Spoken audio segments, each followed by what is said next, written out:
주일을 맞이해서 우리 창신교회에 예배드리는 여러분 모두에게 하나님의 큰 은혜와 평강이 함께하기를 축복합니다. 우리 주변에 계신 분들과 함께 인사 나누도록 하겠습니다. 오늘도 잘 오셨습니다.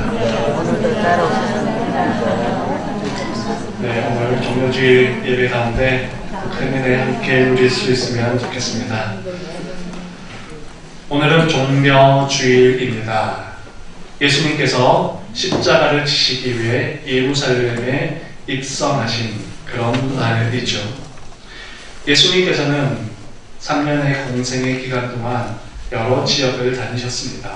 갈릴리를 중심으로 하여 나사렛, 또 가버나움, 여러 지역들, 그리고 두로와 시돈과 같은 이방 땅에 이르기까지 많은 곳을 다니셨습니다. 예수님이 필요한 곳, 예수님을 필요로 하는 사람들이 있다면, 몸이 아프고 마음이 상한 자들이 있다면 그들에게 가셔서 그들의 몸과 마음을 치유해 주셨습니다. 배고픈 자들이 있다면 그들에게 떡을 주기도 하셨습니다. 어떠한 가르침이 필요한 이들이 있으면 예수님께서 직접 가셔서 진리를 가르쳐 주셨습니다. 그리고 예수님께서는 예루살렘에도 여러 차례 올라가셨습니다. 예루살렘에 올라가셔서 성전을 정화하시는 그런 일도 하셨고요. 당시 종교 지도자들과 함께 대화도 나누시고 때로는 논쟁을 하기도 하셨습니다. 이렇게 예수님께서는 사역기간 가운데 많은 곳을 부지런히 다니시며 많은 사람들을 만나셨는데, 오늘 본문에서 예수님께서 예루살렘으로 올라가신 것은 이전과는 다른 행보였습니다. 그런데 예수님께서는 그 십자가를 피하지 않고 그 십자가를 지기 위해 예루살렘으로 올라가셨습니다. 이렇게 예수님께서 예루살렘으로 올라가신 의미, 그 세 가지를 오늘 함께 살펴보도록 하겠습니다. 먼저 예수님께서 온 세상의 주인 되심을 오늘 본문 말씀을 통해 보여주고 있습니다. 예수님께서 예루살렘으로 올라가시던 중 어느 마을에 이르렀을 때에 예수님께서는 제자들을 보내서 저 건너편 마을에 가면 나귀와 나귀 새끼가 있을 터인데 그 나귀를 풀어서 이리로 데려오너라고 말씀하십니다. 마치 예수님이 나귀의 주인인 듯, 마치 맡겨놓은 나귀를 찾아오란 듯 예수님께서는 그렇게 말씀하십니다. 그리고 혹시 누군가가 무슨 말을 하거든 한마디만 하면 된다. 주께서 쓰시겠다. 제자 두 사람은 예수님 말씀을 따라 건너편 마을로 가게 됩니다. 그랬더니 정말 그곳에 나귀가 메어져 있습니다. 저 나귀인가 보다. 그래서 이제 그 나귀를 풀어서 데리고 오려고 하니 당연히 나귀 주인이 깜짝 놀라겠죠. 당신들 도대체 무엇을 하는 것입니까? 왜 남의 나귀를 그렇게 함부로 끌고 가십니까? 그러자 제자들은 예수님이 일러주신 대로 대답합니다. 주께서 쓰시겠다 하라. 그러자 나귀 주인은 아무 말 없이 그 나귀를 내어드립니다. 주께서 쓰시겠다 하라. 여기서 주라고 하는 말은 헬라어로 퀴리오스라고 하는 말인데요. 주인이라는 뜻입니다. 우리가 잘 알고 있는 마태복음 25장에 나오는 달란트 비유, 거기에서 주인이 먼 길을 가면서 종들에게 5달란트를 맡기고 2달란트를 맡기고 1달란트를 맡깁니다. 그때 그 주인이 바로 큐리오스입니다. 주인의 돈을 종들에게 맡겼다라고 하는 의미이죠. 오늘 본문에서도 주께서 쓰시겠다 하라. 그 주가 바로 주인입니다. 나귀의 진짜 주인이 누구라는 말입니까? 바로 예수님이라는 의미입니다. 주께서 쓰시겠다 하라. 베다니에 살고 있던 그 나귀 주인은 예수님이 이 나귀의 주인이라는 것을 알고 있었다는 듯이 주께서 쓰시겠다 하라 라고 하는 그 말씀에 자신의 나귀를 내어드립니다. 마치 예수님께서 때가 되면 나귀를 찾으러 올 때가 있다라고 하는 것을 미리 알고 있었다는 듯이 주께서 쓰시겠다, 그 말씀에 아무 말 없이 나귀를 내어드립니다. 주께서 쓰시겠다. 이 말은 나귀의 주인이 예수님이며 온 세상의 주인이 예수님이심을 우리에게 보여줍니다. 예수님께서 이 땅에 오셔서 십자가에 못 박혀 돌아가시지만 예수님께서는 온 세상의 주인이십니다. 예수님께서는 이 땅의 주인 되신 분으로서 세상의 모든 주권을 가지고 세상의 모든 일을 예수님의 뜻대로 행하고 계신 분이심을 우리는 기억해야 합니다. 우리는 그 배당이 나귀의 주인의 마음처럼 주께서 쓰시겠다. 주님께서 우리의 삶을 찾으실 때에, 주님께서 우리의 인생을 찾으실 때에, 주님께서 내가 가진 어떤 것을 찾으실 때에 이것의 주인은 우리 바로 예수님이십니다 라고 하는 믿음으로 우리의 삶을 주님께 내어드릴 수 있어야 할 것입니다. 내 인생의 주인은 내가 아니라 예수님입니다. 내가 가지고 있는 어떤 재능과 사명감과 어떤 모든 것들, 내가 가지고 있는 모든 소유들까지도 내 인생에 내가 가진 것의 참된 주인, 그것은 바로 예수님이십니다. 우리는 단지 잠시 맡아서 관리하는 청지기일 뿐이죠. 마치 그 베다니의 그 나귀 주인이 예수님 오실 때까지, 예수님이 찾으실 때까지 그 나귀를 잘 돌보고 있다가 예수님께 내어드렸던 것처럼 우리도 내 삶을, 내가 가진 재능과 달란트와 내 모든 소유들을 지금 주님께서 맡기셨을 때에 잘 관리하고 있다가 주님께서 찾으실 그때에 우리는 기쁨으로 내어드릴 수 있어야 합니다. 주께서 쓰시겠다. 이 말씀의 의미는 세상의 주인이 예수님이시고 내 인생의 주인이 예수님이심을 우리는 기억해야 합니다.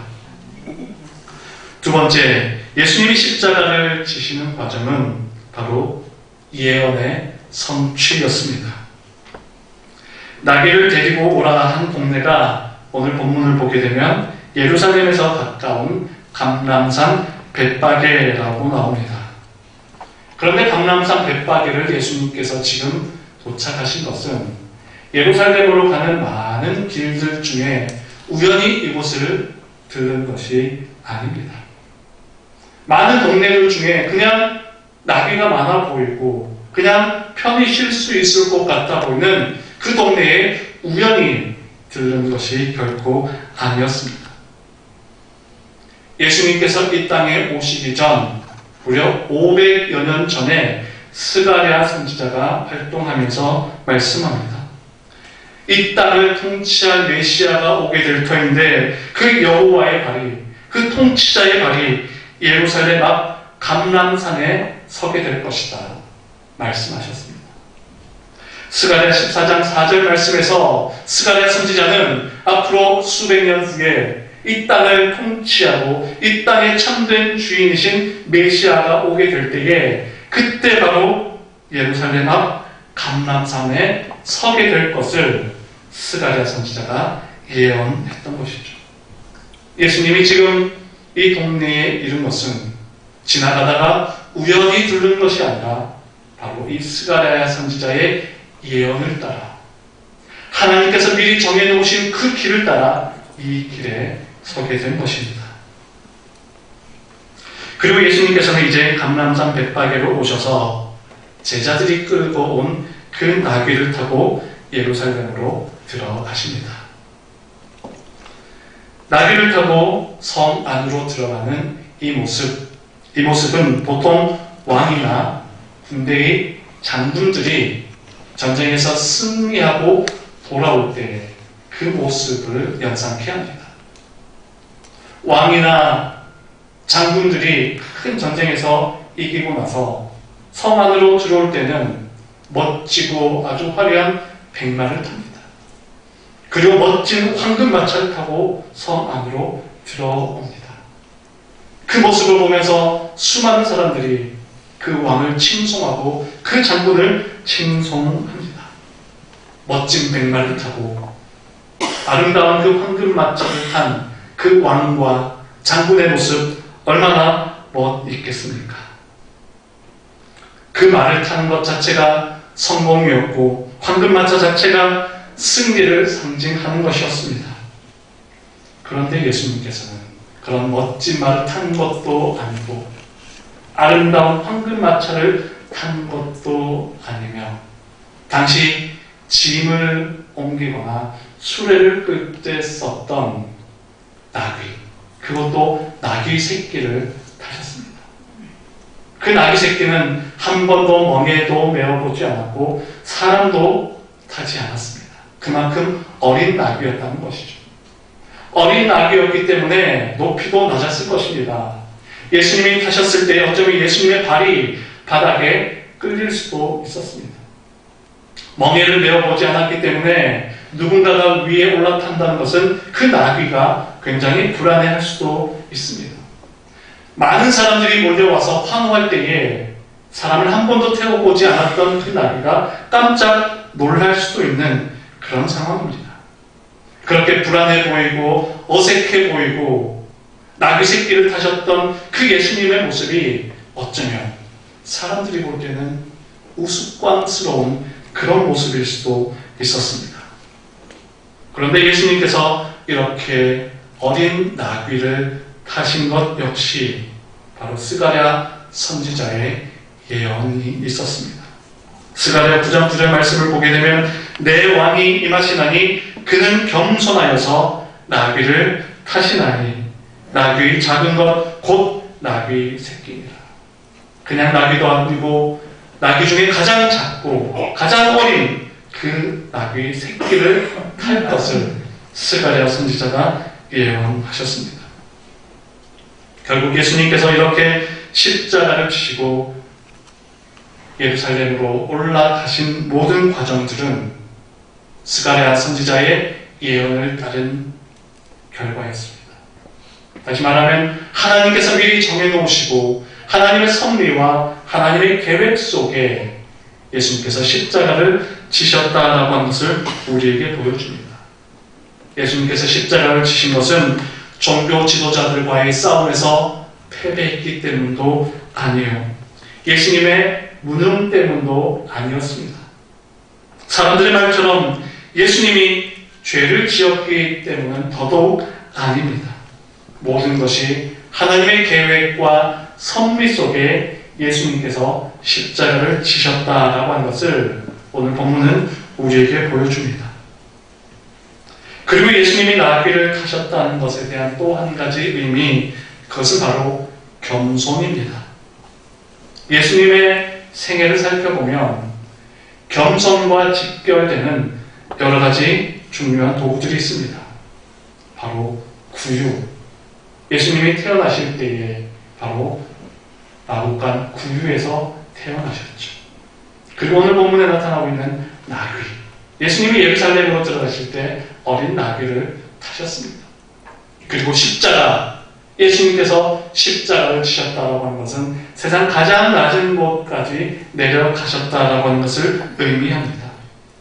이처럼 예수님께서는 처음 태어나실 때부터 구유에서 태어나셨고 예루살렘으로 들어가실 때도 나귀를 타셨으며 결국 돌아가실 때도 세상 가장 낮은 곳 십자가에 못 박혀 돌아가셨습니다.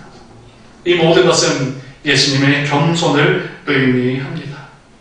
예수님의 이 겸손을 통해서 결국 예수님은 우리 가운데, 이 땅 가운데 참된 평화를 내려주셨습니다. 평화는 힘과 권력에 의해서 이루어지는 것이 결코 아닙니다. 당시 세계를 지배했던 로마 제국, 평화를 위해서 전쟁을 치렀습니다. 평화를 위해서 다른 나라들을 빼앗았습니다. 평화를 위해서 약자들을 짓밟았습니다.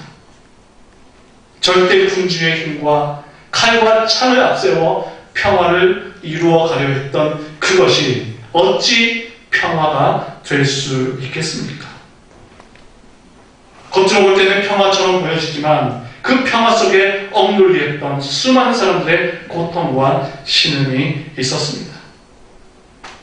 힘과 권력과 통치자의 그 권세를 앞세운 평화가 아니라 예수님께서는 이 땅을 사랑하고 세상에 있는 모든 사람들을 사랑하며 겸손히 그들을 섬김으로 참된 평화를 우리에게 주셨습니다. 예수님이 나귀를 타신 것은 결국 겸손의 왕으로 오셔서 세상의 절대자와 세상의 주권자들과는 전혀 다른 예수님의 모습을 보여주며 이 땅에 참된 평화, 사랑과 겸손으로 이 세상을 섬기시는 그 모습으로 평화를 내려주셨습니다. 사랑과 겸손을 통한 그 평화가 우리 창신교회 모든 성도들에게 함께하기를 간절히 축원합니다. 그리고 세 번째, 우리는 예수님이 메시아임을 믿어야 합니다.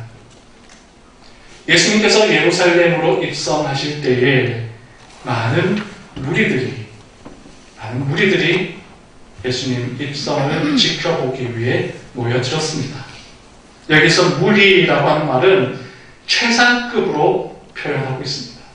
헬라어를 보게 되면 최상급으로 표현하고 있는데, 무리가 최상급으로 모였다는 말은 그 전에도 그 이후로도 이렇게 많은 인파들이 모인 적이 없다라고 하는 의미이죠. 많은 사람들이 모여들었는데 그 이전에 어떤 경우에도 이렇게 많은 사람들이 모인 적이 없을 정도로 많은 무리들이 모여서 예수님이 나귀를 타고 예루살렘으로 들어오는 그 모습을 지켜봅니다. 그리고 자신의 옷을 벗어서 길에 펼쳤습니다. 어떤 사람들은 나뭇가지를 베어서 그 나뭇가지를 흔들고 또 길에 펼치기도 합니다. 그 나뭇가지가 바로 종려나무이죠. 종려나무는 승리를 상징합니다. 예수님을 바라보면서 우리의 승리자가 되어주시고 우리의 왕이 되어주시기를 바라는 마음으로 많은 사람들이 그렇게 길에 나와 환호하고 자신의 겉옷을 벗고 종려나무를 바닥에 깔고 예수님을 환호합니다. 그리고 호산나라고 외치죠. 호산나의 뜻은 우리를 구원하소서, 우리를 구원하소서, 우리를 구원하소서. 당신은 승리자입니다. 당신은 우리의 왕이 되십니다. 라고 그렇게 고백했던 것입니다. 그렇다면 왜 이렇게 많은 사람들이 나와서 예수님을 열렬히 환호하며 예수님 오시기를 기다렸을까요? 정말 예수님이 우리의 진정한 메시아가 되시고 우리의 참된 구원자가 되심을 믿고 기다렸기 때문이었을까요? 안타깝게도 그렇지는 않았습니다. 당시 그렇게 모였던 무리들은 억압받고 핍박받는 그 상황, 로마 정부로부터 고통을 당하고 있던 그 상황 속에서 해방시켜줄 정치적 메시아로서의 예수님을 바라보았습니다.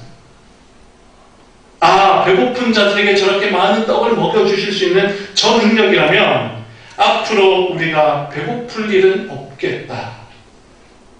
저렇게 많은 사람들을 고쳐주실 수 있는 능력이 있으시다면 우리가 몸이 아프고 속상할 때에 우리를 고쳐주실 수 있는 저 유능한 의사 선생님과 같은 저분이 우리의 왕이 되면 좋겠다. 그리고 당시 유대 종교 지도자들, 로마 관료들과 함께 논쟁하고 이야기하면서도 전혀 밀리지 않으셨던 예수님의 그 카리스마적인 모습을 보면서 저런 분이 우리나라의 왕이 되어준다면, 저런 분이 우리나라의 왕이 되어준다면 이제 앞으로 로마라 할지라도 우리나라를 함부로 건들지는 못하겠다. 저분이 우리의 왕이 되어야 해. 저분이 우리나라를 이제 로마로부터 해방시켜 주어야 해. 라고 그들은 예수님을 자신들의 독립투사 또는 정치적 메시아로서 생각하며 그렇게 열렬히 환호했던 것입니다. 만약 그들이 며칠 후 예수님이 십자가에 못 박혀 돌아가실 것을 알았더라면 그들이 그렇게 환호할 수 있었겠습니까? 그들은 예수님이 예루살렘으로 들어가셔서 그곳에 있던 모든 기득권자들을 다 물리치고 예수님이 이제 예루살렘 성을 장악하심으로 헐벗고 이렇게 억압받던 우리가 이 성의 주인이 되고 새로운 나라, 새로운 민족을 일으킬 것에 대한 그 소망으로, 그 꿈으로 예수님을 환영했던 것입니다. 예수님이 누구이신지, 예수님을 왜 이 땅에 오셨는지를 제대로 이해하지 못했던 것이죠. 예수님께서 예루살렘으로 들어가시고 종교 지도자들에게 재판받고 나서 예수님이 십자가에 못 박혀 돌아가셨을 때에 그렇게 열렬히 환호하고 소리쳤던 그 많은 우리들은 온데간데 없이 다 사라졌습니다. 왜냐하면 그들의 꿈이 좌절되고 그들의 기대가 무너졌기 때문이죠. 그것은 예수님이 누구인지, 예수님을 왜 이 땅에 오셨는지를 알지 못했기 때문입니다. 예수님은 이 땅에 독립투사로 오신 것도 아니고 이 땅에 정치적 구원을 위해 오신 것도 아닙니다. 죄로 인해 죽어가고 있는 우리 모두를 구원하셔서 하나님 나라로 인도하기 위해 죄로 죽을 수밖에 없었던 우리들을 구원하셔서 하나님 나라에 이를 수 있도록 구원하기 위해 이 땅에 오셨습니다. 종료주의를 맞이해서 우리는 예수님이 왜 이 땅에 오셨는가? 나는 과연 예수님을 어떻게 알고 예수님을 어떻게 믿고 있는가? 우리의 믿음을 점검해 보아야 합니다. 나의 생각, 나의 기대, 나의 필요를 채우기 위한 예수님이 아니라 나를 구원하시고 세상을 구원하기 위해 이 땅에 오신 예수님, 하나님의 아들 예수 그리스도가 나의 주인이시고 내 인생의 주권자 되심을 믿는 그 믿음으로 일어서는 우리 모든 창신교회 성도들 되시기를 간절히 축원합니다. 기도하겠습니다. 살아계신 하나님, 오늘 이 시간 종료주의를 맞이하여 우리 모두에게 예수님의 십자가 사랑, 하나님의 구원의 은혜를 다시 한번 되새기게 하시니 감사합니다. 우리를 위해 이 땅에 오셔서 어린 나귀를 타시고 겸손과 사랑을 통해 하나님의 그 사랑과 하나님의 그 평화를 우리에게 내려주심을 기억하며 종료주의를 맞이하는 또 고난주간을 맞이하는 우리 모두에게 예수님의 그 십자가 사랑이 가득 흘러넘칠 수 있도록 인도하여 주시옵소서. 예수님 거룩하신 이름으로 기도하옵나이다.